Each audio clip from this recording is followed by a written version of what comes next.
अब सबसे पहले पीएचपी को स्टार्ट या पीएचपी की फाइल वगैरह बनाने के लिए हम सी ड्राइव में जाते हैं, जैम के अंदर, ठीक है। और जैम के अंदर हम किस फोल्डर में जाते हैं, htdocs।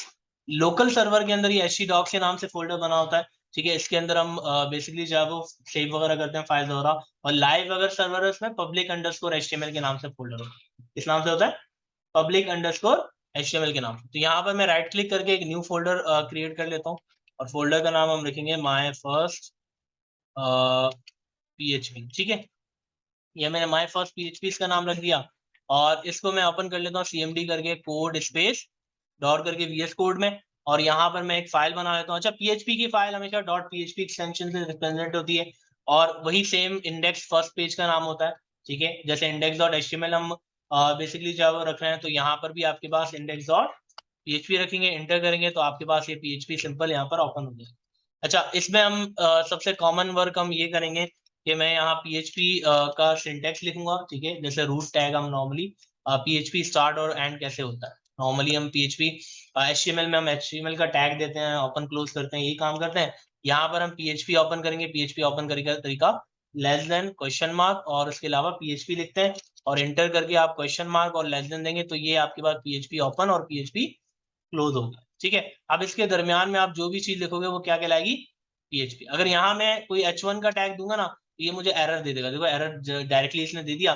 मैं अब PHP के अंदर मैं डायरेक्ट HTML नहीं लिख सकता, PHP के अंदर HTML नहीं लिख सकता। तो PHP के अंदर HTML अगर आपने लिखना हो, ये हाँ ये हो सकता है पॉसिबल कि PHP के टैग के बाहर आप लिख दो। ये इसको अगर मैं बाहर करूंगा, आप देखो एरर खत्म हो गया।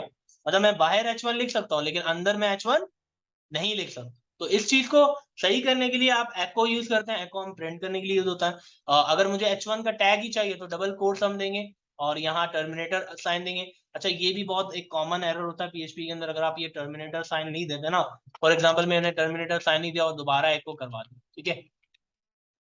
यहाँ मैंने ऊपर 1 लिख दिया और यहाँ 2 लिख दिया, ठीक है। तो अब तब भी ये एरर देगा, क्यों? क्योंकि ऊपर टर्मिनेटर साइन नहीं दिया हुआ। तो ये कॉमन एरर्स होते हैं, तो ये गलतियां आप नहीं करना। अब मुझे ये मैं अगर इसको F5, यहाँ तो F5 आप नहीं करेंगे, यहाँ डायरेक्टली आपको इसको रन करना है।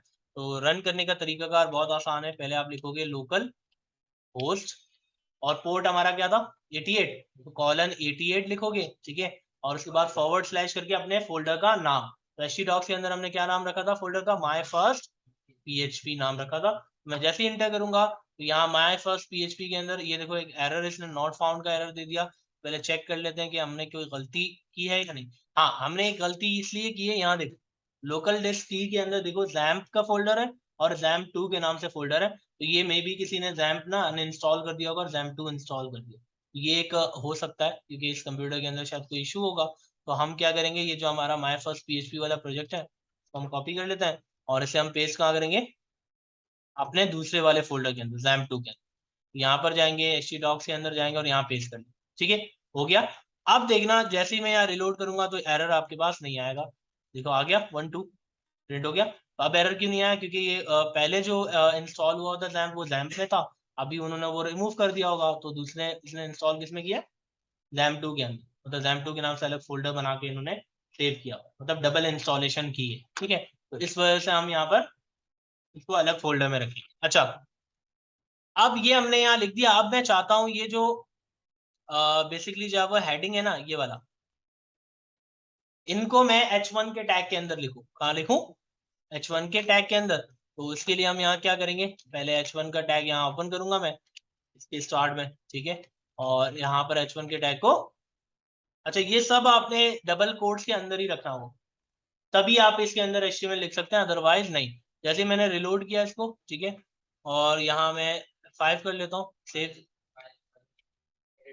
ओ सॉरी, मैंने ये गलती कर दी। तो क्लोज कर लेते हैं और यहाँ से हम इसे ओपन कर लेते हैं cmd कोड स्पेस डॉट, और यहाँ पर कंट्रोल A कंट्रोल V कर लेता हूँ, सेव कर लेते हैं, ठीक है। अब यहाँ पर देखें रिलोड किया तो यहाँ 1 आ रहा है H1 के टैग के अंदर, और दूसरे को अगर आपने रखना हो तो दूसरे को हम रख सकते हैं। तो यहाँ पर मैं H1 का टैग अगेन ओपन करूंगा और यहाँ H1 का टैग अगेन क्लोज करूंगा। तो मैंने सेव कर दिया और यहाँ रिलोड किया तो ये देखें ये भी आपके पास H2 के अंदर। यहाँ तक कोई कंफ्यूजन? तो आपको अगर HTML लिखना हो, ठीक है, तो आप कैसे लिखोगे पीएचपी के अंदर, एको के अंदर। यहां तक कोई कंफ्यूजन? ये फर्स्ट वे था पीएचपी को लिखने, HTML को लिखने का पीएचपी के अंदर। दूसरा वे क्या है? अब दूसरा वे बहुत सिंपल है, आप इस तरह कर सकते हो कि H1 को यहां ओपन कर दो, ठीक है, और H1 को क्लोज कहां करोगे, इसके बाहर। ये भी एक तरीका कार हो सकता है, तो तब भी ये क्या ट्रीट होगा, H1। देखो इंस्पेक्ट में जैसे ही करूंगा ना, बॉडी में आऊंगा तो ये देखो एक H1 का टैग अलग से आ गया, देख रहे हैं, एक H1 का टैग अलग से आया।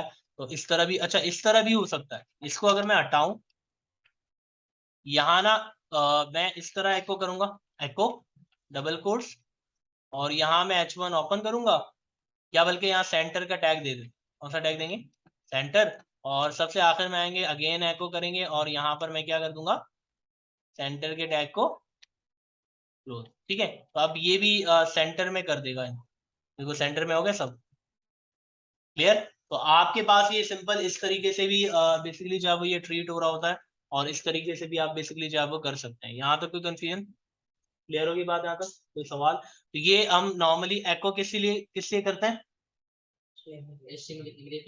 नहीं वैसे भी कर सकते हैं ना, कोई भी काम, किसी भी चीज को प्रिंट करने के लिए हम एको करते हैं, किसी भी चीज को प्रिंट करने के लिए हम एको का इस्तेमाल पीएचपी के अंदर करते हैं। यहाँ तक कोई कंफ्यूजन, इजी है?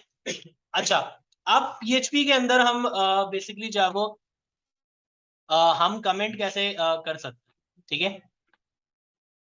कमेंट हम बेसिकली जो है वो कैसे कर सकते हैं, डबल आपने फॉरवर्ड स्लैशेस लगाने, अगर आप डबल फॉरवर्ड स्लैशेस लगाएंगे तो उससे क्या होगा, कमेंट होगा, और हैश से भी कमेंट कर सकते हैं। फॉर एग्जांपल एको से पहले मैं यहाँ 2 फॉरवर्ड स्लैश लगाऊंगा तो ये क्या बन जाएगा, कमेंट। और अगर एको से पहले मैं हैश भी लगाऊंगा तब भी ये क्या बनेगा, कमेंट बने। तो ये 2 तरीके हैं आपके पास। सिंगल लाइन कमेंट के लिए आप क्या यूज करते हो पीएचपी के अंदर, डबल फॉरवर्ड स्लैशेस भी यूज कर सकते हो, और हैश भी इस्तेमाल कर सकते हैं। और अगर आपने डबल लाइन मतलब मल्टीपल लाइन के लिए करना हो तो मल्टीपल लाइन के लिए ये वाला तरीका है, जैसे मैं अभी दिखा देता हूँ। यहाँ आप फॉरवर्ड स्लैश और आप यहाँ पर स्टार साइन देंगे, और अगेन यहाँ पर आप स्टार साइन पहले दे दो और फॉरवर्ड स्लैश साइन दे दो, तो ये आपके पास किसके लिए यूज होगा, मल्टीपल लाइन के लिए। ये आपके पास एक क्या था, मल्टी लाइन कमेंट, यहाँ लिख लेते हैं मल्टी लाइन कमेंट। और उसके अलावा ये आपका क्या था, सिंगल लाइन कमेंट, ठीक है। तो ये 2 तरह के कमेंट के तरीके हैं। सिंगल लाइन आप 2 तरीकों से कर सकते हैं। अब इससे आपको आइडिया हो रहा होगा कि हैश जहां जहां नजर आए ना आपको, तो आप समझ जाए ये कमेंट। इवन आपके सर्वर के अंदर भी कहीं हैश नजर आए ना आपको, तो आप समझ जाओ ये क्या है, कमेंट है, ये परफॉर्म नहीं हो रहा, कमेंट है, ठीक है। तो ये हैश का मकसद बेसिकली यही होता है, और सेम यहाँ पर भी इसी तरह। यहाँ तक भी कंफ्यूजन, हमने ये भी कर लिया।